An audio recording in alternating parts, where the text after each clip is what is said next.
But no, that's like why I would rather just sit through Shrek 2 on repeat than attend a UK FBA men's physique show. But anyway, we're back, or we're not back, we're here. Welcome to Radio Rig, a podcast. What an original concept, right? Myself and Harry, we figured we've got too much free time on our hands. Any excuse to lock myself in an office and just speak to Harry and nobody else. That was all for. So we're going to do a podcast, hopefully weekly. If it's not weekly, we're a serious letdown. But no, we'll do like a main show, which is this, just me and Harry, chatting educational bullshit. That's not going to age very well when it's just not informative at all. No. But bit of education, just a usual podcast. And then we'll hopefully get some guests on as well. Whether that'll be both Harry and I or just myself, it depends on basically schedule. If we can get Harry on, great. Probably won't bring much to the conversation. He'll just sit there and kind of like smile and nod. So just a cock in the corner. That's what cock in the corner. Perfect, yes. But no, right. So for those that don't know Harry is a good friend. He's also my co-coach at Eagles Coaching. And he's also just turned pro, but not a real pro card. He got a Lego pro card. Yeah, pretty much. So the BTEC version. The BTEC version. No, he got a PSA pro card, which, to be fair, for our expectations for your season was quite surprising. But we'll get onto that. We'll take it back a bit, mate. You know, we originally met when you inquired for my coaching back in... Yeah, it was January 2023 now. It was around Christmas time. I was like, I want to start the new year, want to get a coach. I was at uni in Sheffield. The guy I was living in a house with at the time knew you because you used to train at Manchester, at Flexham Tone in Manchester every now and again. Oh, right. Yeah. And he saw you in the gym. And that's genuinely how I knew of you. I didn't even follow you until I started coaching. And then Sorry, I'm just going to have to take it back a minute. You lived with a guy? Flat share, like house share. I live with two guys. You live with two guys? Oh, yeah. Why live with one when you can live with two? Exactly. Your mic is very loud, mate. Just I'd move it a touch away before you get shouted at by the lovely viewers. Please bear with us, right? This is early days. None of us are technical with any of this shit. So any feedback turned up yesterday, so just bear with us. Set them up about half an hour ago. Any feedback on the audio, because I know audio is important with the podcast, please leave it below. Any criticism to us and our personalities, write it on a bit of paper and then just stick it up your arse, and we'll get there eventually. But no, so you were living with two guys. Yep. And then inquired with coaching when I was back home from at Christmas, and got started. I knew you were in Sheffield, so I was like, he might run an in-person session with me every now and again, which you did. Fair enough. I did. I needed content, mate. It was early days. You're a pretty good client to have, so I needed to rinse the advertisement. Yeah, I signed up in January. I think I was on your YouTube by March. It was like, fantastic. That session, I remember this. So this was early days of me as well. I wasn't pro by that point, was I? No, you turned pro in September. Yeah, so this is like probably 6-7 months before I actually turned pro. Early days of coaching, probably had 30-odd, 40 clients. A couple competitive, but none that were like going for pro cards or anything like that. So I was all for all the advertisement. Early days of the YouTube channel. This session is actually still on YouTube somewhere because we've got Sam to come and film it. Yeah. But I remember Sam was, I think, Nottingham based, and he was getting the train up. Mm-hmm. You were getting the bus originally, I think. Yeah, to from Sheffield, like city centre, yeah. But this is like February, and I remember waking up and looking outside, and it was just like torrential snow, really bad. Yeah. And I was living at my parents in Lincoln at the time, so it was like an hour and a bit drive to Ultraflex myself. So I remember getting in my car, driving. I think, did I get you first, or did I get Sam first? You picked up me from the station, but then we had to wait at the station for Sam. And then Sam got in the car, and then we just had to drive through like dodgy roads that probably shouldn't have been driving on to go and film this YouTube video. And it was legs as well, wasn't it? It was, yeah. And I was like, I had a half an hour walk from my house to the station in the snow, which is about like that deep, by the way. It's like that Dorian Yates clip of they're going to pay walking through the snow.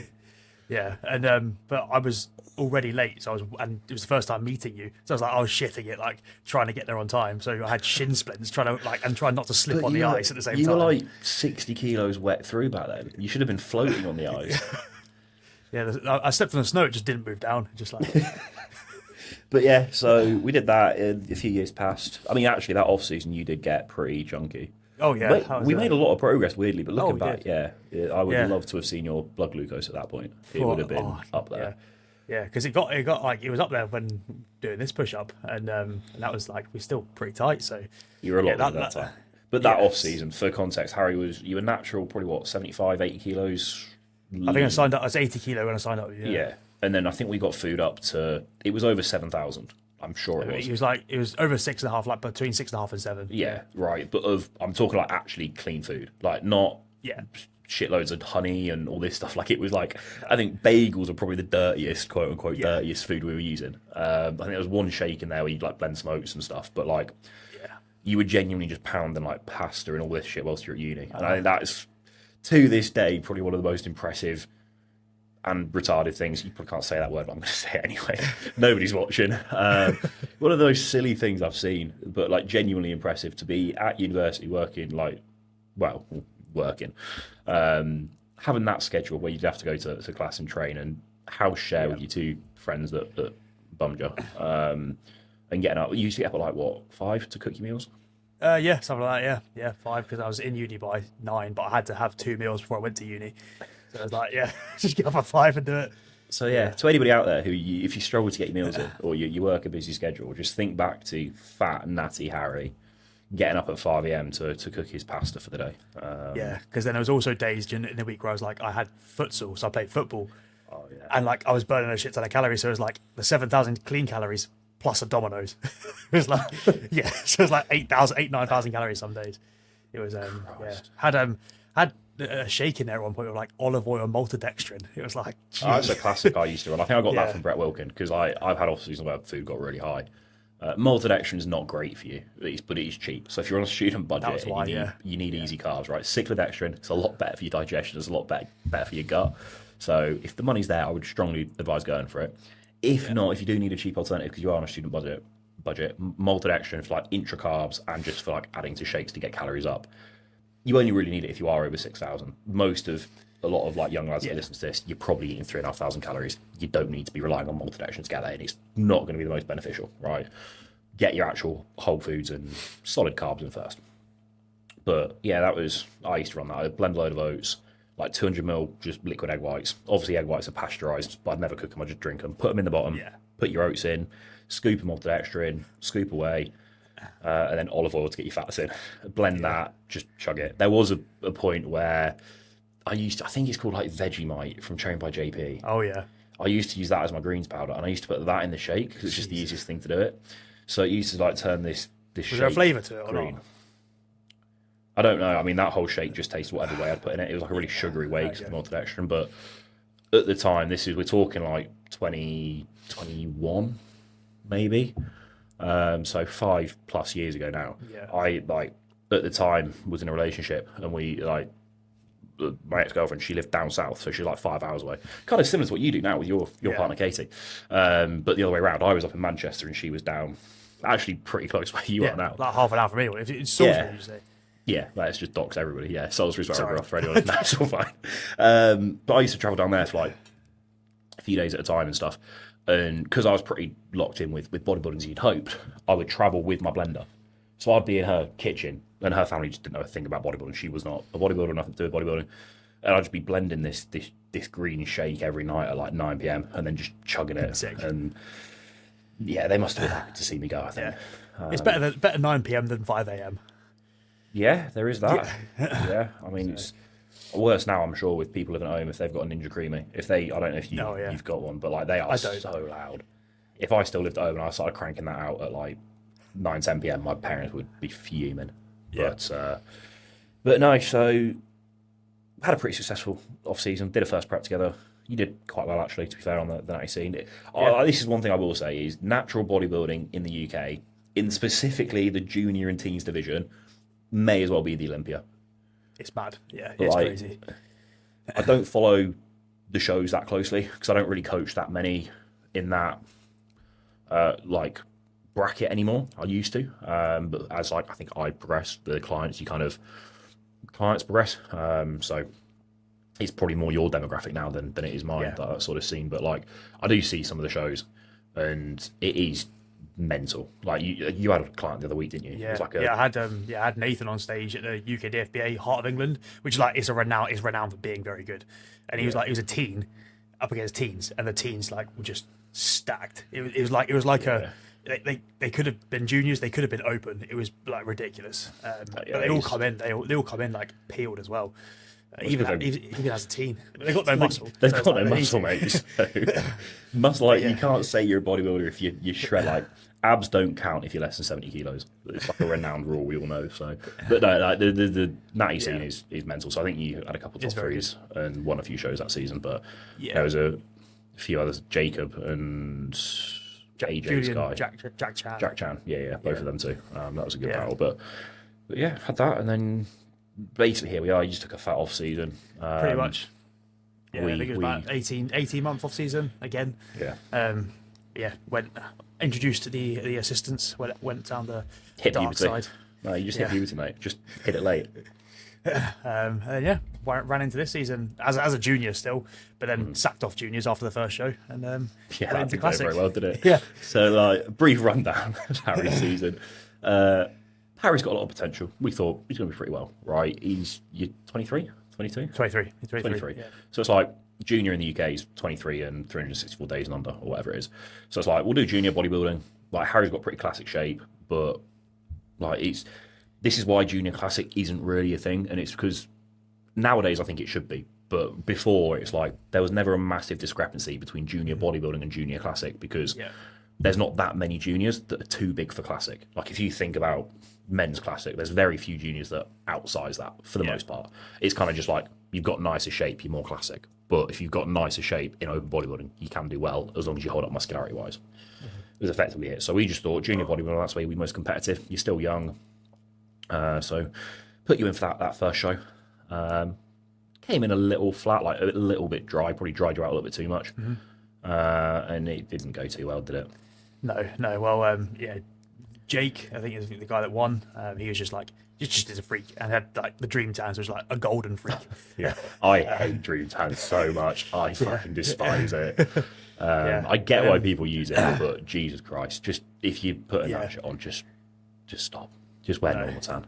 Yeah. And then Ryan came second, who is actually, I think he's quite well known as a good junior, but he was meant to do open bodybuilding short. And because he was the only one in the class, they were like, "Oh, you're the only one. Do you want to do juniors because you're still under 23?" So he jumped in. So it would have been second if everyone did the right class, but obviously he didn't have a choice. So keep telling yourself that, mate. You came third. You're not good enough. But anyway, so yeah, you got shit on, and then it was actually quite close. But we'll say for context, you got shit on, and then we just went away and thought, let's just jump in classic and see how you do. Get some feedback from the judges. Yeah. Did that, and then took the overall. So. Yeah, well, it was literally like we decided on the Tuesday morning, we'll do the show on the Sunday. The show was in Newcastle. I live in Reading, so it's like I think it was a 7.5 hour trip up there. But that's on you though, isn't it? Because I'm pretty sure you came to I was in America. You came to my house in Sheffield to collect some posing trunks. Yeah. Then you drove to Manchester. No, she got the train to Rotherham. Ah, that makes sense. So I was in Rotherham. Yeah, no. Right, I legit thought you'd gone to Sheffield, then to Manchester, and then to Newcastle, and I was like, she wouldn't have been coming if that was the case. Yeah, okay. Glad we got priorities straight. But that was successful. Yeah, went and picked up some trunks that I didn't even use, which was great. Class, yeah. And then drove up to Newcastle and took an overall, which was worth the trip in the end. It was, and then I mean, to wrap it up briefly, so the whole podcast isn't just about your season this year. You went on, took to the PCA Universe, won that, turned pro in a pretty deep lineup, and then went and did a real federation, which we won't get into. Went and did NPC, test the waters, won your class there, and then stood in overall against Adapt, whatever his name, Ryan Gabalone, who's a very seasoned amateur, very good amateur. Who was knocking on the door for pro card in years prior and still is now. So it's like, to stand next to him and get the data and not actually be blown out of the water was pretty valuable. So you've come a long way, and we know where you're getting in the future. So it's just a case of off season and get to it. Timing, really, timing. More successful season than mine this year, to say the least. Do you want to touch on your season? Yeah, I can do. I think most people probably know. We prepped. We did some shows. My first season with Kyle. I think, to be fair, up until 4 weeks out, it was the best prep. I'm going to say obviously it was the best I've ever looked. Even when I was on stage, it was still the best I've ever looked. But you'd hope so, being 23 and taking PDs, and you'd hope you improve year to year. If you don't at 23, you've probably not got much more of a career left. So obviously it was the best I ever looked. However, like 4 weeks out was drastically improved. And then it was just a case of things got away from us. Legs faded a little bit. I had a weekend at the Arnold UK Expo, which did not do me any favours, and that is on me for saying I would happily do that and it wouldn't affect me.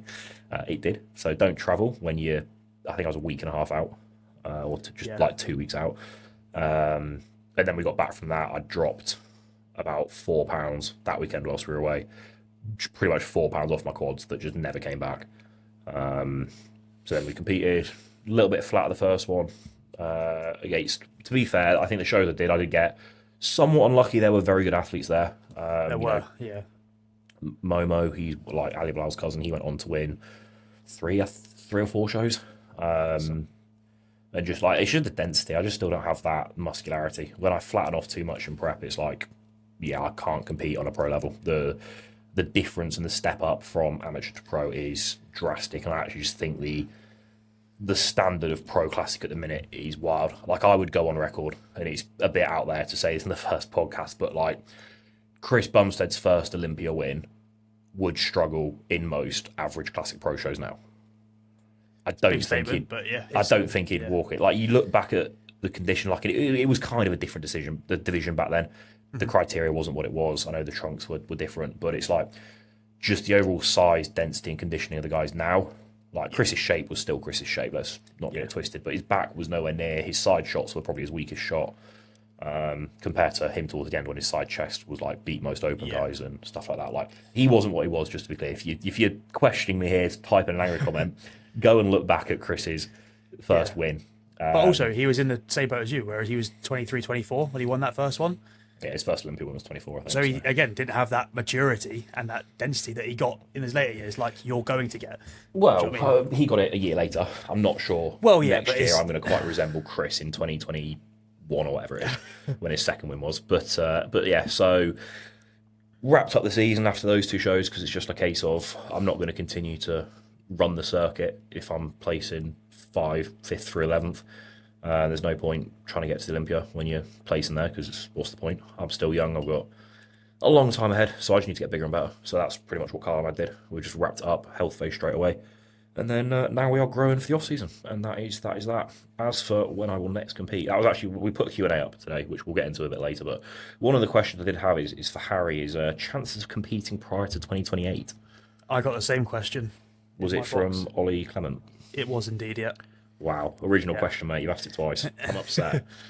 But yeah, what are the chances of you competing before then? Unlikely.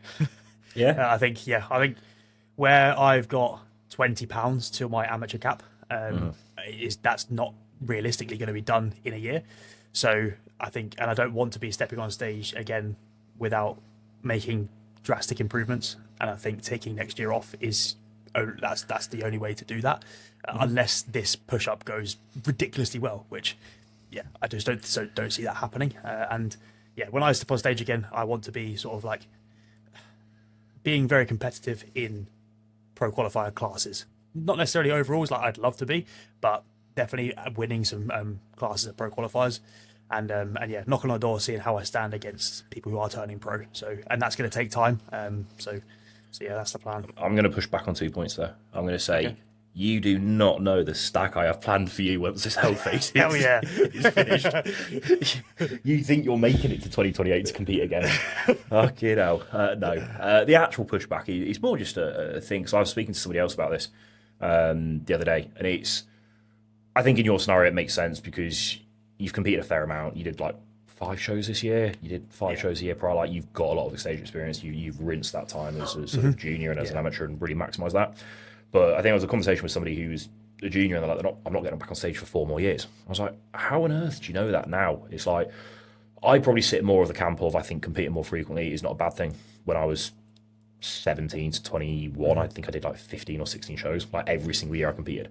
And I still made good progress. Yes, that's partly genetic. Like, some people won't be able to make the same progress I did in that short a time span. So you may need longer out. But at the same time, my point was, like, if you think about bodybuilding, most people aren't bodybuilding past 33 to 35 if you start at the age we did, right? We were locked in pretty hard from like 20, let's say. You've probably got a decade, maybe 15 years if you want to push it a bit longer to really compete and enjoy competing. So when people are like, oh, I need a 4-year off season, do you need a 4-year off season? It's like, I refuse to believe if you're taking a 4-year off season, you're actually working as hard as you would if you only had a year out. So like, because I think when people take a year out, like I know I'm going to be it next year, right? Every single day at the minute, I'm like crippling self-doubt. I wake up, look in the mirror, it's like, mate, you are shit. Go and get on that treadmill, you fat bastard, right? Because I know that I've only got whatever it's going to be, like 300 days or something till I'm back in prep. So I've got 300 days to maximise. Like, I can't miss my training today. I can't mess this set up. Whereas if you've got 4 years out, it's like, fuck it, I'll have a Domino's today. I've got next week, I can make it up. So I think people get that mindset, and then they make as much progress in 3 years they could have done in 1 year if they just actually locked it in. And then you get to compete like more and have all this stage experience. So yeah, I think for you it doesn't make sense. I think saying 2028, you never know. End of 27 is a hell of a long time away still. You might want to go again. Especially when you factor in like business and stuff like that. It's just good to compete. Yeah, for sure. Yeah, but I also I do enjoy the off season. Like, I've done it. You do. I can eat a lot of food and I enjoy it. So I do enjoy the off season. So that is like almost. It's not to say I don't enjoy prep, because I do, and I love getting to stage. But that off season is like where training feels fantastic. That's where I like just love being, and just like I'm not. Everyone says when you're in the off season you're worried about how you look. I'm not. Like, no, you can tell, mate. Don't worry. Like, we know. It's been 4 weeks, all right. I love being in that state. Like, I'm not worried if I've a little bit body fat's a little bit higher. If trainings feels great and I feel great and I feel good, that's where I enjoy being. So yeah, it's tricky. Like, I'm not going to say no to 2027, but I'm also not going to say I am going to go in 2027. No, for sure. Like, we'll just see what happens. Yeah, no, I think for context of how much, I think Harry and I both love food. Most people call me a food review channel at this point. Harry was up at mine the other day, and it was his first kind of off-plan post-show. So we trained, and then we had a nice barbecue, which was not the filthiest off-plan. It wasn't helped. We shared some Doritos, which I've not had for probably a year and a half, maybe 2 years. So that's pretty good. But favorite Doritos. They were good. We had them, their new like barbecue flavored Doritos. I don't know if you've got in the States, for people listening over there. You probably do, and yours are probably made like Red 40 and stuff. So, it's still not as good. Still weren't as good as the Chili Heatwave. Still weren't as good as Chili Heatwave. See, I say I don't like Chili Heatwave Doritos. I've just never tried them. Yeah, that's where you go wrong. I'm like, when it comes to like crisps or chips, if you are American, because this is a multicultural podcast, we welcome all ethnicities here. Is that an ethnicity? We'll leave that. I like ready salted crisps. This since I was a kid, ready salted or like cool original Doritos. That's it. I don't like anything else. Salt and vinegar or like chili. That's like they're the go-to. I just never tried them. I just tell myself I don't like them, and I might, but I'm not going to try them. So we had that. It was quite a decent offer, and then we went to a like shopping mall near us, Meadow Hall, for those who don't know, in Sheffield. We were going bowling, obviously with our partners as well, and a bit of mini golf, because we are Bryson DeChambeau in his prime. And we went to, for those, like, some people get this like batched. They do like cookie pies and cookie stuff and donuts. And it is unreal. Like, if you are in prep right now, just let me ruin the next hour of your life. Just go on Instagram, type in batched, and just scroll and just look at what they do. So we had a cookie pie. It was top 3 foods I think I've ever eaten. It's my first one as well. It was my my batch virginity had been lost. Virginity. Great. That's the second of Harry's virginities I've taken. We had one of them. Ridiculous. Went bowling, played mini golf. That cookie pie was so good that after bowling we went and got a second one each, which is, I am disgusted, but Christ, it was good. Yeah, sorry, Kyle, but yeah.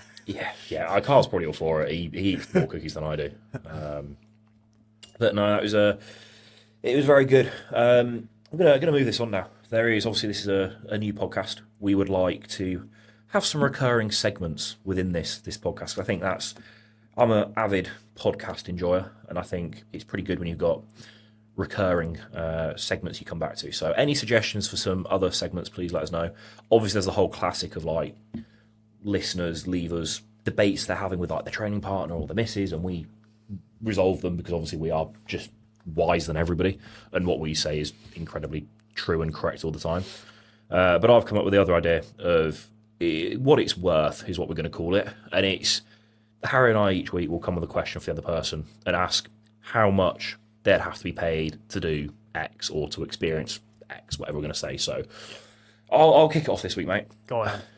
You know, how much would you have to be paid to wear a chest-mounted GoPro for a year, which is like live streaming at all times? You can never turn it off. So for a full year, you've got a GoPro strapped to you, videos live on YouTube 24/7. Everybody knows about it. Could tune in whenever. Firstly, sorry, Katie. Yeah, hadn't actually thought that one through. Yeah. Well, actually, hang on. There could be a business opportunity there, mate. There could be. Where are we streaming it? That's the question. Well, that's for you to decide, not me, mate. The fee could be a lot lower if you're going to stream it elsewhere. It's a hard one to put a number on. Let's put that aside and just like general like day-to-day life. Yeah. And like, I reckon for a whole year, I'd take 100k for that. 100k? You mental? Yeah. Like, I thought about this, to be fair, so I was going to ask a question. I thought, like, off-season, like, life, probably not awful, but, like, I just reckon I'd prep for a year. My life in prep is so mundane and so boring. I don't do anything. I'm not interested. I'm just I don't do it in the off-season. Yeah, true. We just don't do much anyway. Yeah. 100k is low, though, mate. Like, 100k is low. Yeah. Not for me. It might be for you. Not for me. No, 100k for that is low. Like, yeah, I think that's 3k a day for a year. Is it? Better be. Otherwise, I've just really embarrassed It myself. can't be. It's 365 days in a year. You're getting 100k. It's like 30,000 a day. 100,000 divided by. Not 30,000. Fuck me. It's like 300 quid a day. Oh, it's 300 quid a day. That's 300 quid. Not. Well, yeah, I went the wrong way. Yeah. So for 300 quid a day, you're going to live stream your entire day. Like. Yeah. No, I'm not. How much do you do it for? Oh, it's going to show me out of touch now. No, I think, to be fair, if I actually had to do it, I would prep for like the entire year. So I'm just in prep because I'm not bothered about doing anything else. I'm not bothered about going on holiday or actually having like downs. Like M doesn't exist to me in prep. Bless her. Sorry, Em. She's fantastic in prep. Like probably the only person that could put up with me in prep. So credit to her. But I am a dick. So yeah, my life would just be on repeat. And I also just think from the business opportunity, if I'm constantly streaming it, I'll just pay an editor, clip up the good parts. Like when you have those random encounters with like NPCs and stuff, and there's like a smackhead walking down the street who's, you know, saying slurs at you or whatever. Welcome to Rotherham for anybody who doesn't know. I think you could generate. I think it's a good business opportunity. But it's pretty like, you know, I want to go back and see my family. And it's like the camera's not on me. The camera would just be like, it's very my intrusive. Granddad eating his dinner. Yeah, and so that's a bit much. So I think you're gonna have to hold back from social activities and the interactions for a bit. So for a year, it's not like you could do it though. Yeah, you know what? Actually, you get a guaranteed excuse to get out of social activities. It's a win-win, mate. Yeah. But no, I reckon it's going to be like 5 million minimum. Jesus. Like I've got to be able to get the money and invest it elsewhere that is actually worthwhile being that. Because I don't know what I'm trying to hide. I don't know actually what I do in my day that I don't want on the internet. Yeah. I just think.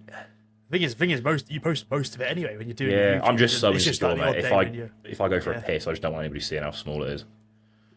That's my biggest issue, really. I'm thinking about it. No one's telling you to angle the camera down, mate. It's like you don't have you got to get the content. Like I'm going to do a good job, aren't I? If I've got to do it, I'll do it well. But no, right, mate. What's it worth?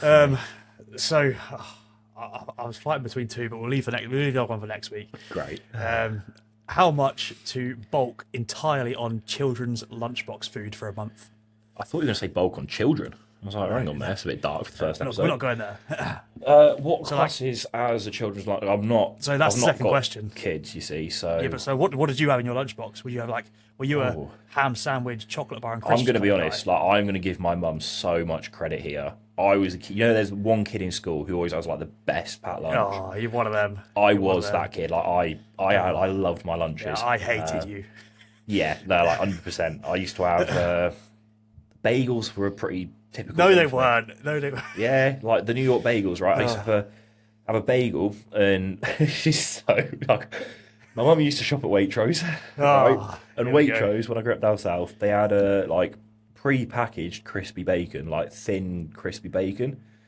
So I used to have a bacon bagel for like lunch most days, or it'd be just like ham if it was if it was a bad day, like mum doesn't like me today, it'd be a ham. But like, yeah, I also used to make my lunches. To be fair, from like year 8 onwards, I'd make my own packed lunch in the morning. She'd obviously buy it all and make sure I've got the stuff. But yeah, it'd be like a bagel usually. Packet of Pom Bears was usually the go-to. Okay. Solid. There'd always be an apple in there, which I reckon I ate 2 out of 5 days a week. As you do. Standard. The other times you just get like lobbed across the lunch hall, Yep. or when you used to like grab it and just like rip it in half. Yep. Yeah, I don't know why that was a thing. What are they called? I don't actually remember what they're called. It's like a yogurt-covered, processed, fruity thing. Yeah, like the thin bar. You get 2 in a pack. No, like I'm not going to be able to think of the name. It was like a little pack, and they're like, imagine like Smarties, but it's a yogurt-covered fruit gummy type thing. And they'd be like strawberry or like, do you know what I mean? Yeah, no. Someone will know. And they were. To be fair, mate, I would nail a bag of them now. I don't know what was in them because it was just pure processed stuff. But they were good. I'm gonna have to try and find them. Yeah, but I had a pack of them. Some days it'd be a banana, but it's always a bad day when you get banana in your lunch because the other thing, right? Credit to my mum. I don't know if this was for her sake or for my sake. Probably her sake, so she shouldn't have to do washing up every day. But it was awful for the planet. I used to, like the Ziploc bags. Every single day, my lunch bag was just a fresh Ziploc bag. Eat my lunch, put it in the bin. Sick. So sorry to all you eco warriors out there. I'm a very bad person, and Greta's not happy with you, mate. Greta Thunberg is raging listening to this right now. Sorry, Greta. We knew you were a big fan, but I've just ruined that. But no, so yeah, it was just perfect. I didn't have anything to take home, but because it was obviously a Ziploc bag, if I had a banana in there, it'd get smashed about in my school bag. Yeah. By the time I get to lunch, it's bruised up. When you're using your school bag as a post for a goal in the playground, it's like Or you get like, do you ever have it in your school where someone would run up behind you, just grab your rucksack and just pull you down really hard?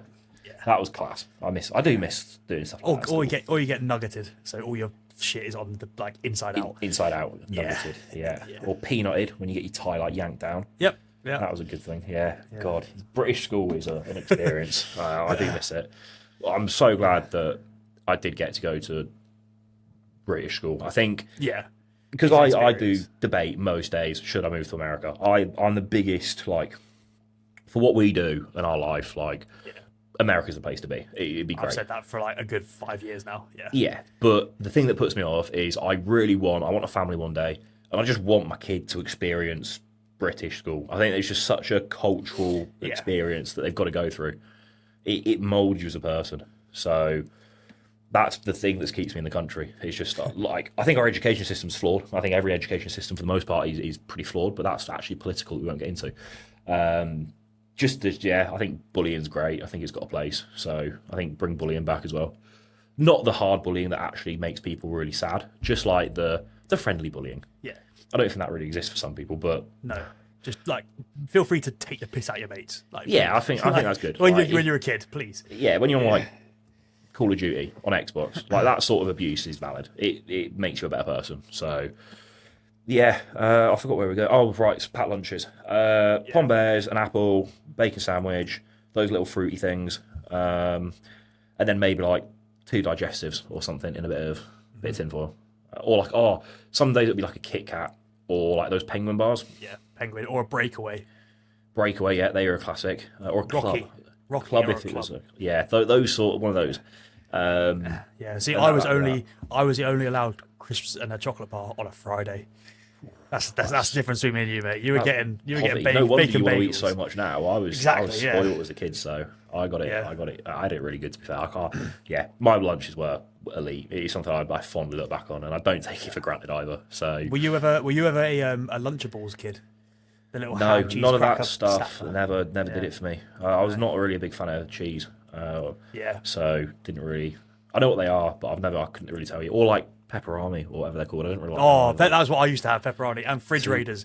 Fridge raiders were the one as well. Nah, because the thing with fridge raiders, you crack into a pack of them, it's like smell. a gas bomb I don't gone care. off, mate. I don't care. That is, I would rather open some fish on an aeroplane than open a pack of fridge raiders on an aeroplane, and I'd put that on record. Yeah. Final thing on that is the cereal bars covered in yogurt, like the Cocoa Pop and Frosty bars, they covered in yogurt. You ever have Oh those? yeah. They Even were- Squares bars, to be fair, back in the day, like I used Yeah. to have some of them as a lunch Yeah. thing, but now they're like an actual bodybuilder food. Or quote unquote. the fruit in the roll up. Fruit winder, roll. yeah, Fruit had them winder, some days yeah. as well. Right, you know what? What I've realised, mate, is this is going to be low. I'm not asking for a lot of money to do this. One caveat is, do I get all the nutritional value I need, or is it like I just have to bulk on it and whatever happens happens? You have to get to your macros, like your normal off season macros on that. All of the foods we just listed, I think there's probably Yeah. combined protein of about 6 grams I in know. that So meal. enjoy your ham, mate. That's what I'm Great, gonna say. yeah. Get a load of ham in. My cholesterol is going to hit. I think the carbs are easy. I think, bagels, sound, banana, easy. Get a nice bit of sodium from the Pom Bears. A bit of fibre from the apple, that's going well. The issue is protein. The issue really is protein. So that's going to crank it up a bit. I think it'd be sound. I think I'm thinking of this like the grass is greener. I think I'd enjoy it for 2 meals, and then it'd get to meals 3, 4, 5, and 6. I'd be sick of it. So And then you realise you've got a month of this. was it only a month? Okay, that's Yeah. better than a year. Again, I'm thinking of the content, mate. I only ate school lunches for a month. Yeah. Put that one on the dock. No, right. So I'm going to say, That's a proper Matt Does Fitness type. yeah, that is. I reckon like 15 grand. I'd do that for. Yeah. Because it's like it is going to impact my progress quite heavily. So it needs to offset that. Like as I just said, you've not got a long off season here. I've got 300 odd days, let's say. By the way, if everybody actually thinks that's legit, I don't know when I'm next prepping. I think it will be next year, but 300 I've just pulled out my head. So that's just like what? It's a tenth of my off season that I've got to spend eating Lunchables and Pom Bears. So yeah, I reckon 15 grand offsets the damages to my physical and mental health. Yeah. I think I'll enjoy it for a few days, and I think it'll make a good video. So that's not bad. What about you, mate? How much would you do it for? You're going to say like 50p. I'd be interested to see how it was. To be honest, I enjoy those foods that I haven't had in ages. But like, I get what you mean. Like after like a day, it's going to be very boring.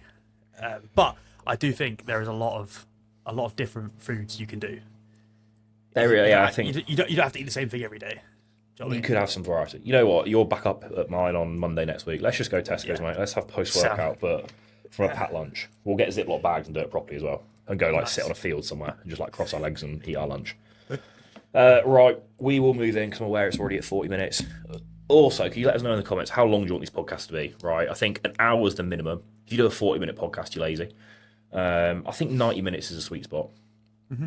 We'll see how this goes today. We probably won't reach 90 minutes today, but 90 minutes is what I think we should aim for on a weekly basis. 2 hours, you're pushing it.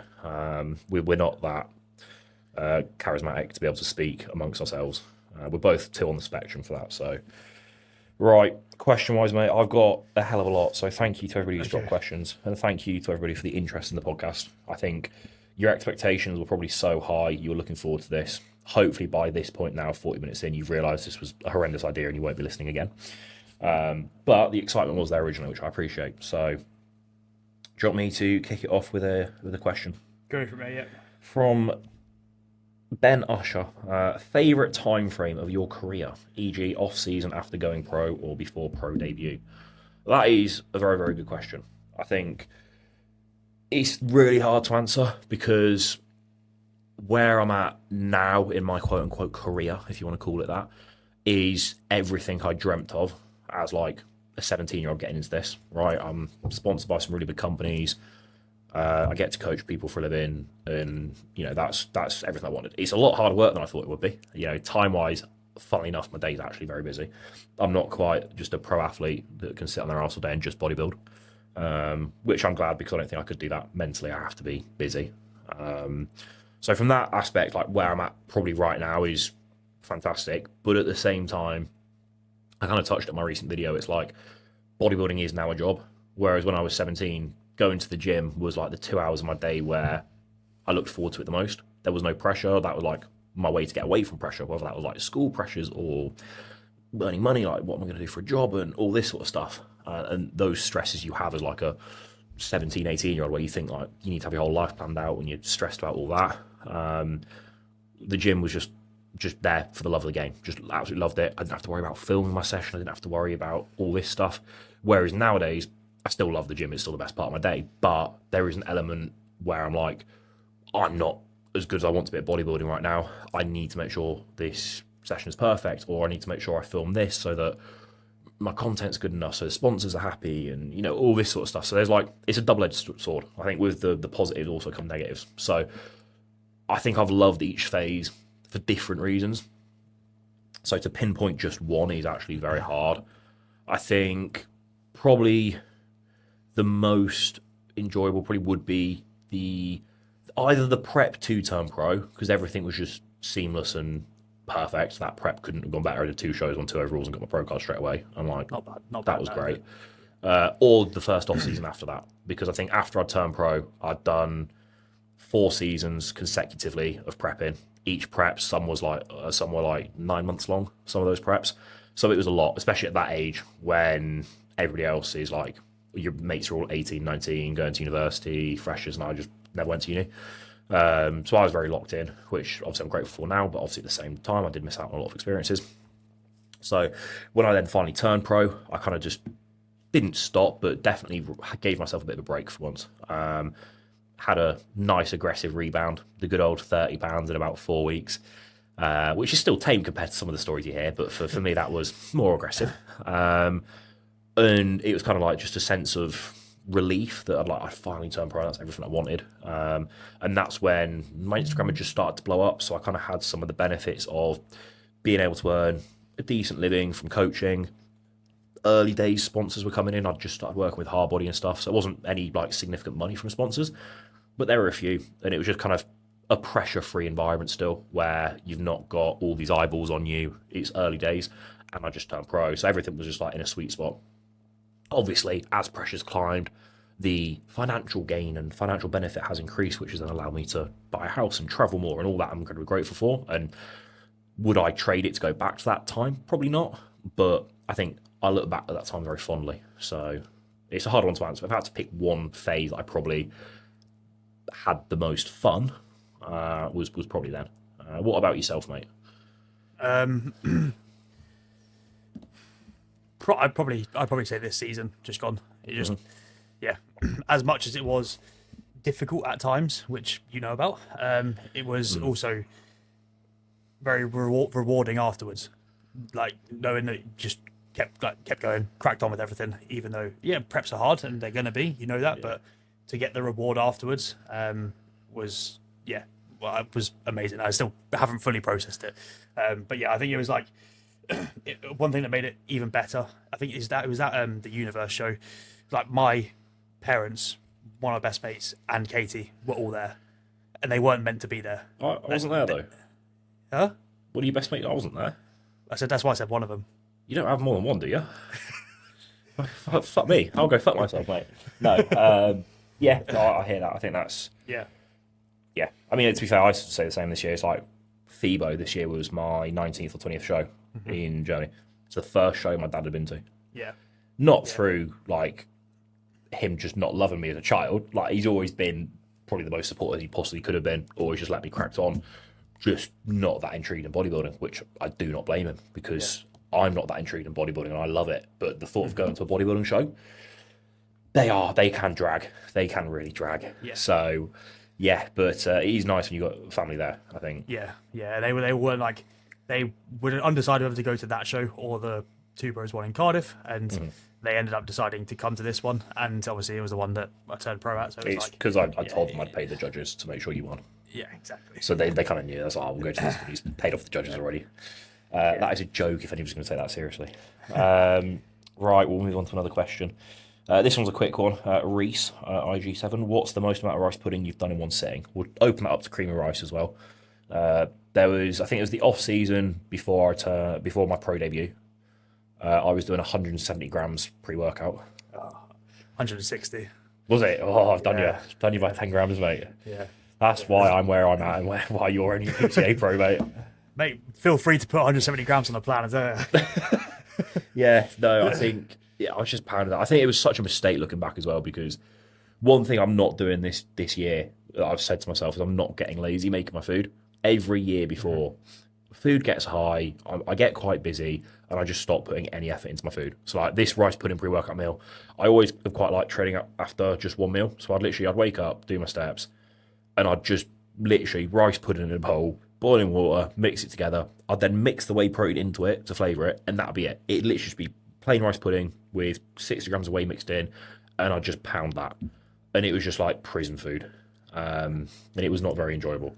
No. Whereas now, funnily enough, when you actually put some effort into your rice pudding, you put some frozen fruit on, you still make the whey paste and all that sort of stuff, it does go down a lot easier. And then using a variety of carb sources as well, so not just doing 170 grams from rice pudding, having like some banana or some dates or a bit of honey and like multiple food sources, just stop that sort of flavour fatigue and makes it a lot easier. So it's also a lot better for your digestion and gut health using a variety of foods. So I think it's also like when you're deeper in the off-season, those dates, banana, honey, makes it easier to get down. So when your appetite 100%. Does start to go, it makes it easier to get down. But at the same time, when appetite is high, I think using the higher quantity of rice pudding is beneficial. But that doesn't mean just because it's at that 120 gram mark, doesn't mean you can put it down and replace 20 grams of honey. You can do that when your appetite does die. So, but I don't think people realise that. They just add on top of it. Whereas you can reduce it and add the lower volume stuff. Yeah, make things a bit more carb dense. Yeah, exactly. For sure, I think that is very good. I'm trying to pick out some good questions here. Book recommendations from Ollie Clement as well. Ollie with some mature questions here, mate. That's on you, Jack. I was going to say, like, I'd love to sit here and pretend I'm an avid reader. I think this prep, I went through a phase, it probably lasted 3, maybe 3.5 weeks of like, I'd say around 10 weeks out. Just got into reading. Both Em and I did. Like we used to sit there and just like read a book for like half an hour before bed. What was I reading that was good? I got into some Stoic books, right? So there's one called The Daily Stoic by Ryan something. He's quite a well-known author for like Stoicism and stuff. That was great because you just read 1 page a day. So it was very dyslexic friendly for my short attention span. That was good. Obviously there's Never Split the Difference is one I've read, which is just about negotiating and stuff, which is helpful when you're talking through contracts and whatnot. There's the classic that every bloke, when they start to think they're like in their Andrew Tate era, like what's it called? It's Atomic Habits. That's the classic that everybody reads. And then the Subtle Art of Not Giving a Fuck. All like the really cliche self-improvement or Stoic books are just kind of what I got into. I can't do the whole fiction stuff. I don't know. I think it's because I'm too ape-like to be able to read words whilst also imagining stuff in my head. Yeah. Definitely a me problem, but I just can't do it. So it just doesn't... I'm having to work too hard to read the book, and I get bored of it. It feels like I'm doing cardio if I'm having to like actually use my brain. Whereas if I can just read some like a Stoic quote that's just like, don't be a bitch, I'm like, hell yeah, don't be a bitch. That is straight from Marcus Aurelius as well, I believe. But yeah, so those are like the most basic surface level book recommendations, and they are the only ones I can give.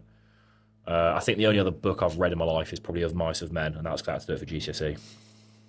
Yeah, sick. I mean, the only book I've read in the last like 5 years was the David Goggins or I can't remember what it's called, but it's like Harder to Kill, something like that. It's something, There's hard in the name. That's the I think it's Hard to Kill or something like that. I started listening to that as an audiobook. Which is the good. other one. The other one I didn't read. I listened to. It is. Let me find it because I got it from Chris. Chris Bumstead. It was one of his recommendations. It's the guy what's his name? Is it a sports psychologist, sports mindset guy? Worked with all the basketballers, really famous. Worked with Phil Heath. Not sure. I need to find it.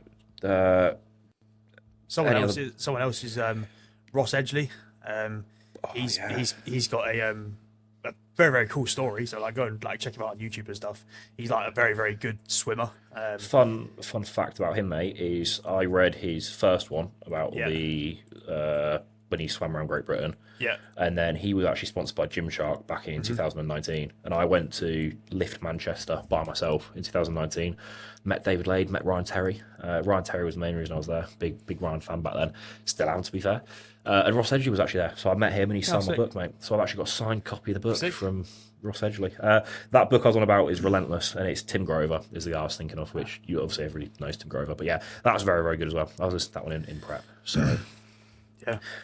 those are the book recommendations I have. Relentless is probably the more lesser known one than the others I listed, so I'll go for that one. Ollie, enjoy that. From Malk Boyd, who's actually one of Katie's clients. Why don't you use a spatula for your wage rip? Now, I know he has asked this question because Katie bangs on about this all the time to me.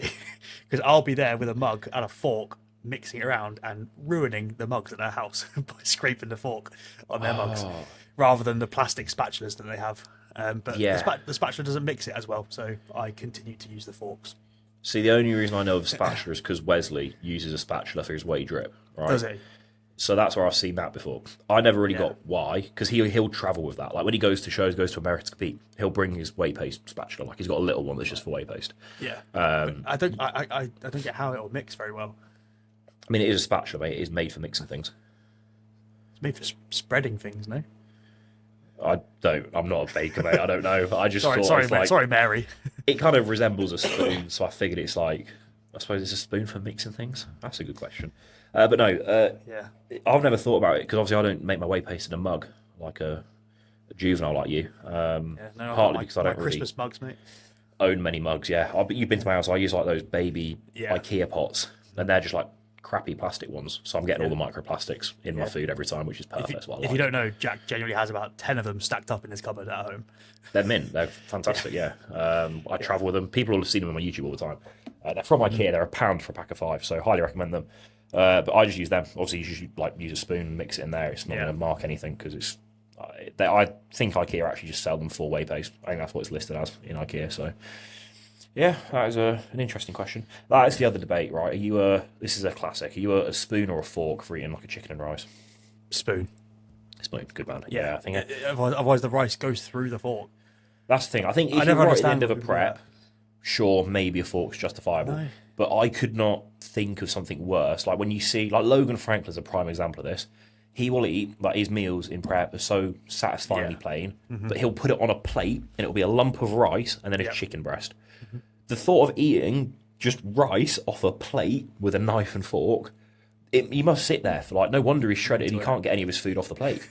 Like that baffles me. I eat all my meals out of one mixing bowl that's 50p from Tesco, and I just eat my meal, wash it up, it dries by my next meal. I use the same bowl 6 meals a day, the same spoon, like that's it. Yeah. Well, If- I'm that acoustic that I would take that bowl and spoon to Katie's.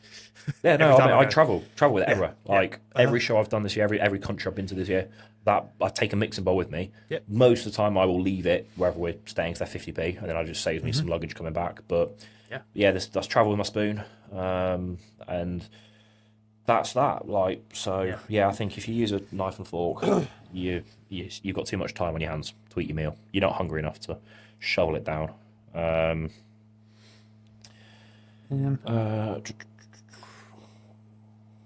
Top show day tips for handling stress timings backstage.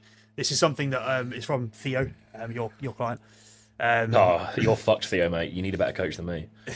I just induce stress on people. Because this is something that my clients had this year on stage, going backstage, and I was telling them, just relax. That's the best thing you can do on show day is relax. Like, follow what we're telling you to eat and drink and chill out. And it's something that is very annoying because a lot of the federations do run behind sometimes, especially when there are more athletes in the show than they expect. and it means that timings are off and meal timings are off, and you're thinking, oh, I need to pump up when you don't, and it goes all over the place, and that can be very stressful. You need to just relax as much as possible, lie down, chill out, and then when they say, like, ask them every now and again, be a bit of a pest to make sure they know, they make sure you know when you're going on. But when they say, okay, sound, you're on in 20 minutes, you know that, okay, start pumping up in 10 minutes, and then you're good to go. That's what you need to do. Just pest the staff, make sure that you are on them, and they tell you when you're on. And yeah, just for the rest of the time, just chill out as much as you can. Yeah, I think to add to that, remember that everybody you're competing against is at the same disadvantage. Yeah. Everybody wants to know when they're on stage. If you're delayed, they're all fucking delayed. So relax about that. I think the other thing is when you work with a coach you genuinely trust and you're not second guessing, it makes a massive difference. But the biggest thing is when you get to show day, if you can just sit there and say, I've done every single thing I possibly could have for the last 16 weeks, you shouldn't be stressed, because if somebody beats you, they are probably just better than you. And that's life. That's the game. It's like you just take that and you go away and get better. Everybody wants to win. Everybody is there to win. If you, hand on heart, have done everything possible, you will be a lot less anxious. When you have cut corners, when you've skipped cardio, when you've eaten a little bit extra food, maybe in the carb up, that's when you then have doubts in your head, because you know that you're not maybe as good as you could be. And that's when you start to panic. And then that's when cortisol rises and water retention happens. And it's a very negative spiral. I think some people are their own worst enemy. So, yeah, do everything you possibly can in prep to make sure you're bringing the best possible. Trust your coach. It's one thing Kyle's very good at, and that I've sort of kind of taken from Kyle as well, is he will literally say to me in prep, is like, look, just trust me.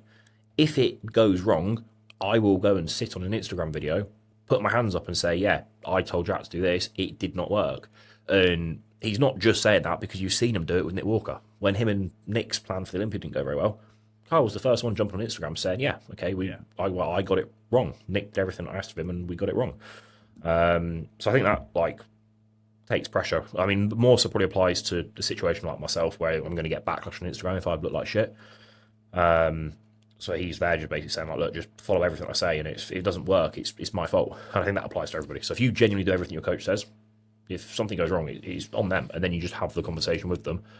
They should, hopefully, if they're competent, know what's gone wrong. Like our first show, for example, you were flat. That wasn't your fault, mate. You did everything I asked of you. That was me misjudging the drying out process. And then we learned from that. If you just uproot and left me because, Jack's a shit coach, whatever, went somewhere else, you probably wouldn't have done as well as you did in that second show. Because you stayed with me, we worked as a team, looked at what went wrong. We could identify, right, this is where we went wrong. We fixed that one little thing. Second show was lights out. It's like, so, yeah, I think have a coach you genuinely trust and give them a chance, because your first show, you may not always get things 100% right. You're always going to fine-tune things. I always say that to people. It's like, our first show of the season will probably be our worst look, which is a positive when you look at it, because the more data you get, the more you can fine-tune things. If you're really good at show one and then you're off at show two and then show three is somewhere in the middle, it's like, okay, you and your coach have not got the process down. You are just guessing. It's hit and miss whether you're going to be good. Whereas, like, you look at Harry and I's season, for example, it's like his first show was his worst look. Every show following that, he got a little bit better, a little bit better, a little bit better, because we just knew what we were doing. We used the data in it. We weren't guessing. So, yeah, when you've got that, like, I'm sure by your fourth show this season, you were pretty relaxed in peak week. You kind of knew exactly what we were doing. You knew the look. You knew when, like, go to bed, okay, I'm going to be a little bit heavier, I'm going to be a little bit watery. I know by the time I wake up, I'm going to have dried out, and it's like, you get that peace of mind. So, yeah, rely on your coach. Get a good coach and rely on them, really. Nath Jackson, Expo lined up next year, UK and abroad. It's early days. I cannot promise anything yet. The only one I can promise is the UK Arnold, because we know that's back. And I'll obviously be there with multiple brands, which is exciting. FIBO, I would assume I will be at as well. As for other expos, I don't know if I'll be at Rimini. I'd love to go back to Rimini. It just depends whether ESN want me there. I'd hope the Olympia. So I don't know. I really want to go to the Arnold US. I've never been. Arnold, Ohio. So it's hard because you're relying on, like, a brand to take you. But I actually just think next year, to be fair, it might just be a sort of show I'll just go to regardless if I've got expo commitments or not, because I should be in the off season still, and it's a sick show that I've never been to. So I do think how big is that one normally? The expo itself, I'm not sure. Yeah, obviously this compared show, to, like, the Arnold UK and stuff. It's a lot bigger than the Arnold UK, but it's nowhere near FIBO. Like FIBO's just ridiculous. You've been, you know what FIBO's like. Yeah. Well, FIBO is the only expo I've been to, so that's the best. It's literally the best one, mate. So yeah, you don't bother going to any others. But yeah, so I'd like to go to as many as possible. I'd like the Arnold US just from a fan perspective. I want to go to that show because I've not been. So, how many pancakes would you say yous could eat? Each pancake eating gets you £1. IHOP sized pancakes. Have you ever had IHOP? No. You have not lived, mate. That's from Oysen. I always say your name wrong as well. He's one of my clients. I'm so sorry, mate. He has just come back from America and he did eat a lot of IHOP. So Nice. £1. Are they the thick pancakes or are they thin? Proper, just fluffy American thick pancakes. Okay. Yeah, they're a decent size, I'd say. I think when you order a stack, you get 4 of them, and that's like probably 1,000 calories. So let's say you're talking 250. I might have undershot that. It's probably more than 1,000. No, in America. But I reckon genuinely in one sitting of like you've got just an hour to eat as many as possible. I don't think it's going to be as many as it could be. Like I feel like pancakes are one of those things, especially if you put maple syrup and stuff on it. It gets pretty sickly pretty soon. Like when they go a bit soggy and it's like you're a bit full. It's a bit. Oh. I think the tactic there would be you need sweet and you need savoury pancakes. Like if I can go from like a biscoffy, gross, disgusting one to start, then go to like a bacon and salty one, and then go to like a fruity one, and if you just cycle between those three, I reckon I could get 2, maybe 3 rounds of each of them. So if we're talking 4 stacks of pancakes, that's fine. I reckon I get 24 to 30 pancakes. Like comfortably, I might be able to push that a bit further. I might be undershooting it, but that is also at the same time. That's going to be what, like nearly 10,000 calories probably. So yeah, maybe not. But I reckon 25. Yeah, maybe.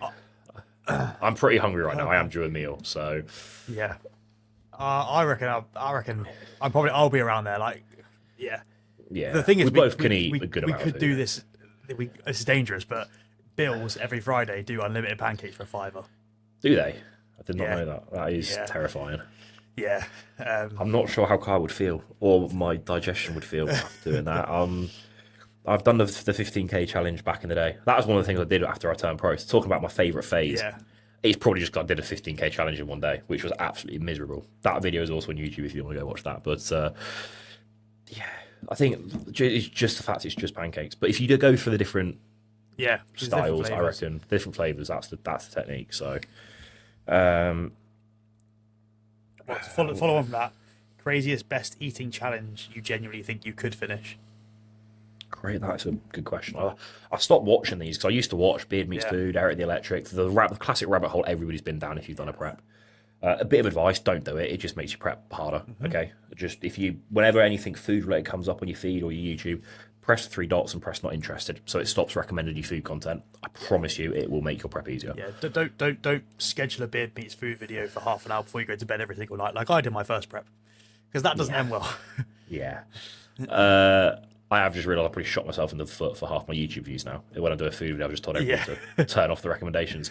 I don't know, because I don't know what the craziest ones are. I think ones I'd like to do or that would enjoy doing. I want to do a breakfast one. There's like the breakfast ones you get like the pubs and stuff, like the massive full English plates. Yeah, see, the thing is, it's like the protein ones. I just don't think they're so much harder. Like if I've just got to eat a shitload of protein and fats, I just feel so gross. I think one that I would have liked to do is when Josh Croggan and Tom Stocks on their podcast did, which we will get both of those on at some point. They are some of the first guests we'd like to have. We'll do this again with them. We definitely bring it back. I said to them, I was in prep and they did how many cream eggs can they eat during the recording of one podcast. So I think they had like an hour or so to eat cream eggs. I think Josh did actual cream eggs. I think Tom did Biscoff filled eggs. I think doing the Biscoff ones, I think they got 20 odd. 20, between 20 and 30, I think. Somewhere around there. No, it definitely wasn't 30, because I remember saying to them that I could polish off 30, which I stand by. I think, that would be... It would get rough after, like, 6, though. It just gets so, like, flavour fatigue. I don't think it would. Again, you're here next Monday, mate. I've got a camera. But no, definitely not. I don't know. The worst one I've actually done prior was Fuad's McDonald's order. it was, I think it was about £50 worth. So 50 Great British pounds worth of McDonald's eaten in one meal. That's mental. It was about 7,000 calories. I think 15 grams of salt in one meal. And this was like my mouth for the next 3 or 4 days was like cut up from all the sodium and stuff. It was 4 or 5 different burgers. I can't even remember what the order was. It was just everything from McDonald's, basically. 4 or 5 different burgers and then like one of everything else. And I did do it. I ate it in one sitting. It was about 7,000 calories. The fats were ridiculously high, and I felt awful, like absolutely miserable after doing that. So, yeah, I think the McDonald's ones are the worst. They do genuinely make you feel like you're going to die. I can't remember the last time I had a McDonald's. I can't either. Actually, I mean, technically, I've had about 20 in the last few weeks because in the UK currently they have a Sprite Zero pineapple drink there and a raspberry one. And genuinely 3 or 4 times a week post workout, Em will stop at the McDonald's on the way home and just get these drinks. So I have. You say Em will stop. I'm driving, but to be fair, she'll go like Sprite. I'll go hell yeah. And every time we stop, I get 2 pineapple ones, and she'll get 1 raspberry. So I've spent more money on McDonald's in the last 2 weeks than I probably ever have in my life just from ordering these Sprites over and over. But they are banging. If you've not had them, trust me, just go and have one. You won't be disappointed. If you could change anything about your bodybuilding journey so far, what would it be? From Smiko Smith. I would handle post-show better from my first 2 preps. I did the classic of eat till you literally throw up. And then eat some more after because you're still hungry. Yeah. So that was rough. But I think that's also a learning experience. I think you've got to go through that to get better at handling it. I haven't been through that yet, so does that mean I need to do it?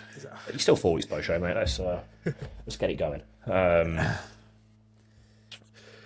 So, yeah, I think I'd probably change that. There's not really much else. Like, it's one of them. I'm happy with where I'm at.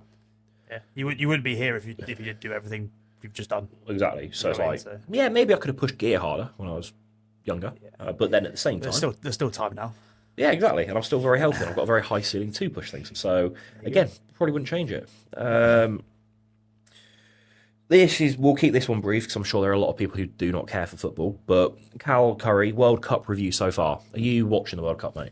Well, no, because most of them are on past my bedtime, so I haven't been watching. I think them. I asked this when you were at mine. Yeah. The other day, I have actually. So I used to play football at a decently high level when I was younger.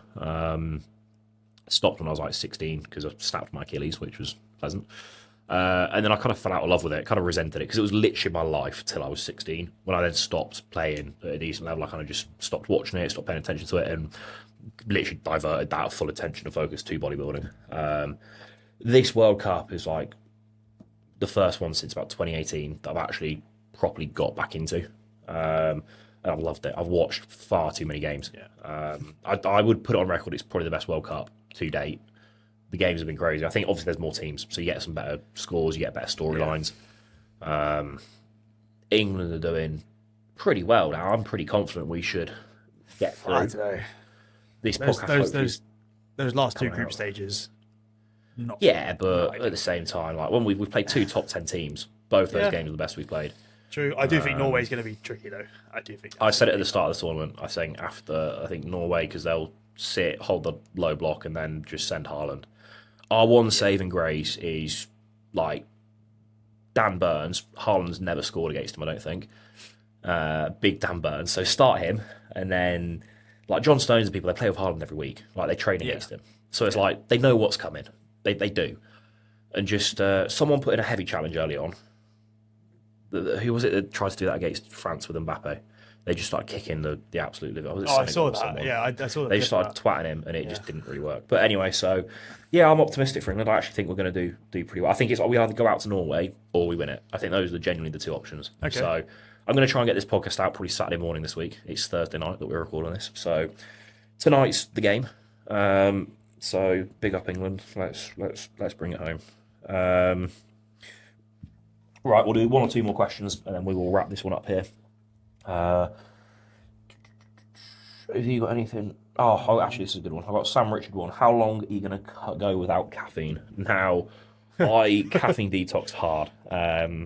So what I did prep. Obviously, caffeine gets up there, and prep I was probably averaging 400-500 milligrams a day. And then I was traveling for many weeks after that. I was in America. And during I was in America, I had some really annoying clients in the UK competing every single weekend, which was harrowing, which did mean that I was up all night basically peaking in for shows and all this sort of stuff. So my sleep schedule, I was so busy out there filming and working as usual and then having to get up all throughout the night. Like for Harry's peaks, I was getting up at, I think it was like 11 p.m, 2 a.m, and then awake from 4 to do different check-ins and just assess them throughout the day. So I was caning energy drinks during my time out there. Got back to the UK finally. I went to Italy for a bit, got back here. And I knew I had a problem when it was 6:30 in the morning here and I'd already finished my second Monster. That's not good, is it? That's when I looked at myself and thought, mate, you need to get a grip here. So I then cold turkeyed, all caffeine removed, to the point that like even Pepsi Maxes I wasn't having because they've got 40 milligrams of caffeine in, for people who don't know. I did that. I was going to do it for 2 weeks. Felt really good. The first like 2-3 days, I didn't really get headaches. I never do from caffeine detoxing. I was just pretty lethargic. I was just pretty tired. So I did that. And then hit week 2, still feeling great. Kept it out for another week. And then it got to week 3, and I didn't miss the caffeine. I just missed taste of like a white Monster or just energy drinks in general. Like my boss man's down the road here, my little corner shop. They're great. They get all the American flavors. So they get the Punk Punch. They get I think it's a 4th of July special one. They get the Blue Hawaii and all the cool Monsters. So I just missed drinking those. So then I kind of came to the realization that like, look, mate, there are people out here doing cocaine every single week, like full on just slamming nose beers as they're called, you know? Me having a little bit of caffeine, just have the Monster. Exactly. They're doing ketamine, mate. You can have some caffeine. So that was kind of my justification. So I have reintroduced it, but I have reintroduced it very sparingly. It is one Monster, maybe 4 days a week. So a very, very low amount. I don't do stim pre-workout. I don't drink coffee at the minute. So it's literally just, in fact, I've still got my empty can here from this morning. It's just one single Monster. And have it as a treat. So it has been reintroduced. I cut it out fully for 3 weeks, which 2 to 4 weeks you'll get a full adenosine receptor reset. So I did get the full benefit from it. And now I've just reintroduced it. And it's not really for the benefit of caffeine. I don't think I don't feel it at all. No, just the enjoyment of the drink. Which is good. They need to do like the caffeine-free Monsters. Honestly, I've said this for like so long. It's such a good business model, but I think with caffeine, I think actually the more you use it, the more of a hindrance it becomes. Because then you're like, I couldn't work if I wasn't on caffeine. Yeah. When I cut it out completely, my energy was so stable all day, and now when I'm using it really sparingly, I don't really get a boost for a little bit. My energy is still really stable all day, so I'm not trying to push it because I want to keep that benefit there. Well, then I'll ask one for myself. Top 3 Monster flavors, the classic. Oh, see, white's in there because it's the one I always go back to. Yeah, a nice crisp white Monster. I think just for legacy reasons, it's in there. Monster is not Monster without a white Monster, right? It just is not the same. So, Monster's in there. I'm not going to say it's the best, but it's definitely the most consistent. You know, and it's also obviously it's the most readily available. When you get to like these rogue airports or like it's always, you're in always Italy, a white Monster. random like little town in Italy or something. Like I'm in Venice. The only one you can get hold of is a white Monster. So white's in there just for that. My current favourite probably that I discovered in America was the American one. It's like an American flag. I think it's a blend of a white Monster, a blue one, and a red one. I think it was a 4th of July special. That one's very, very nice. So that's up there. And then probably it's either Blue Hawaii or Fruit Punch, which again are the two American ones. So it might not be great for people listening that have not tried them. But Blue Hawaii is like a pineapple-y one. And then Fruit Punch is like a fruity fruit punch flavour. So yeah, take out White Monster and it's the American Blue Hawaii and Fruit Punch then for me. Yeah. What about yourself, mate? See, I like the American ones, the ones you can't really get, but I still prefer like the green one, So the sour apple one. That's it's not apple. Probably my favourite. It's not apple. It's not. I'll Google it now. It's like a kiwi type. It's not. It's apple. No, I've always had this debate before because I thought the same, and then someone told me I was wrong. It tastes like the Mao-Ams. Those apple Mao-Ams. That's what it tastes like. Let's. Oh, maybe I'm wrong then. Oh no, right. So it says Green Monster Ultra is officially called Monster Energy Ultra Paradise, sugar-free, low-calorie energy drink that features a refreshing blend of kiwi, lime, and a hint of cucumber. Hey? So that's actually it. But they have put many fans also describe it as tasting similar to a crisp green apple or a tart sparkling cider. Yeah. But it is meant to be kiwi lime and a hint of cucumber, which is But everyone tastes apple. So that makes sense. well, I think that's just because the green can, that's what people associate it with. But I was actually going to say on that front, that used to be like my absolute favourite, like absolute staple. Didn't have it for a while. Went and had one like before I started caffeine detoxing. Thought it was grim. Just tasted chemicals to me. Yeah, I think it's because I'd been on all these American ones, which are just like ridiculously sweet. And I'd been in prep and I was slamming just the really ultra sweet ones. And then that one's obviously a bit more tart, a bit more like sour. I think it's sour was the word. Yeah. Yeah, so it's a bit like sharper. So I don't think I enjoyed it as much because I was like used to these really sweet ones. I think the gold one as well, the pineapple. I think it's pineapple. Yeah. That's like a good staple. Yeah. No, the mango fiesta one is good as well. Is that the full sugar one, or is that the turquoisey blue? Turquoisey one. Yeah. Yeah. One I did used to love was the Lewis Hamilton Ultra. I was about to say that one. Yeah. But I think that's now out of stock, and I don't like that Lando Norris one. I think the Lando Norris one's like a Melanie Gross one. It's grown on me. I hated it the first time. I tried it again. It's like, I don't mind it. Once. Yeah, I'm not giving it a chance. I had it once, didn't like it, so I've not wasted my monster on it since. Is there any other good questions? This is quite an interesting. We'll end on a deeper one. Has M shaped who you are? And how did you know she was the one? So for those who don't know, I did propose to M in what month was it? May in New York in America. Has she shaped me as a person? Yes, I have to work a lot more hours because she's got expensive taste. No, she makes me want to work a lot more hours. There you go. That's cute, isn't it? Yeah, she has. I think, but I think like it is just that. It's like you want to be more successful for her. Like if I was just by myself here and I wasn't, as I said earlier, I eat out of one bowl and one spoon. My kitchen would be empty. Right, I don't mind. But she's house proud. She likes to decorate things, and I think that's better for you. Like definitely, I just buy everything that was grey. My house was very bland, and now it actually looks like a home that's lived in, and it's quite nice. So she's definitely changed me there, and made me a nicer person as well. I think. Still need to work on that because I'm still the least affectionate person, and she deals with that very well, and I work a lot. But yeah, definitely has. I don't know how to articulate it and put it to words, but yeah, obviously, I think anybody who's been in a relationship for that long and loves someone that much, like, yeah, you're going to. How did I know she was the one? She did not run away after I did 2 preps. So at that point, I was kind of like, yeah, Jesus Christ, right, let's lock this one down. This one's good. I'll have this one forever, please. That was about it, mate. What about you and Katie? Slightly earlier days still, but you are kind of just like an old married couple.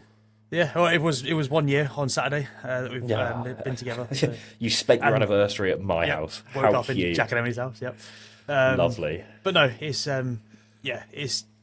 not been easy because we are long distance. Like she lives in Manchester, I live down here, down south. So it's like a good 3.5 hours for when you're a bodybuilder and have to stop and eat meals, drive up. Or piss, just piss 100 times on the way up. Yeah, when you're prepping, that's why I didn't drive up to hers in prep.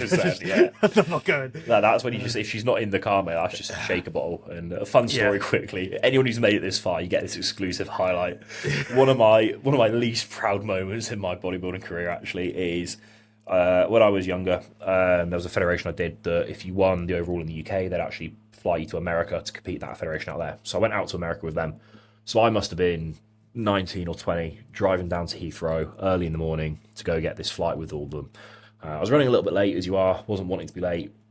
Everybody knows at the end of prep, you do just need to wee like 100. Like every 30 minutes on the dot, I needed to piss.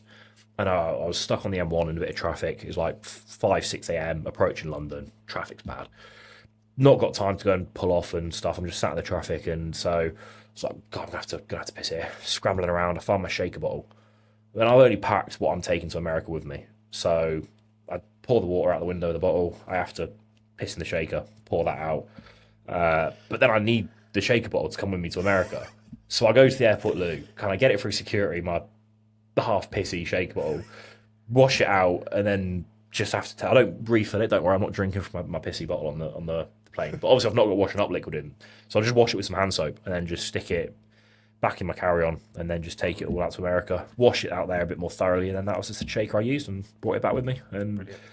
it might still be in the cupboard downstairs now, all these years later, to be honest. But yeah, that was not my proudest moment. But needs must. I didn't miss the flight, so it was worthwhile. There you go then. Get the job done. I want it more than you, is what I'm trying to say there. I took my pissy shaker bottle to America. And on that note, we will leave episode 1 here. Please give us your feedback if it's positive. If it is not, shove up your ass, like I said earlier. We will be doing, hopefully, an episode a week. Hopefully, regular episodes will be uploaded on a Tuesday morning. I think we're going to try and film every Monday, upload it Tuesday morning so you can all listen to it on the way to work or whatever, or whenever you want. So drop below any questions you want for us to answer next episode. We'll always go back and look at the previous episode, have like a never-ending Q&A basically going on there.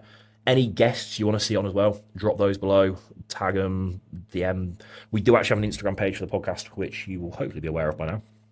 So DM that page, follow that page, everything like that. And leave a like, please, and we appreciate it. So thanks for listening. Thank you for your time, Harry, mate. And Of course. I will see you on, well, actually, you're at mine on Monday. And we need to film another podcast. Maybe we'll do it in person. Why not? Maybe. We'll get some cream eggs and some lunch. Sounds boxes. good. We'll sit there and do a podcast Monday with a little lunch box. How about that? Right. Perfect. Thanks for watching, everyone. We'll see you in the next one.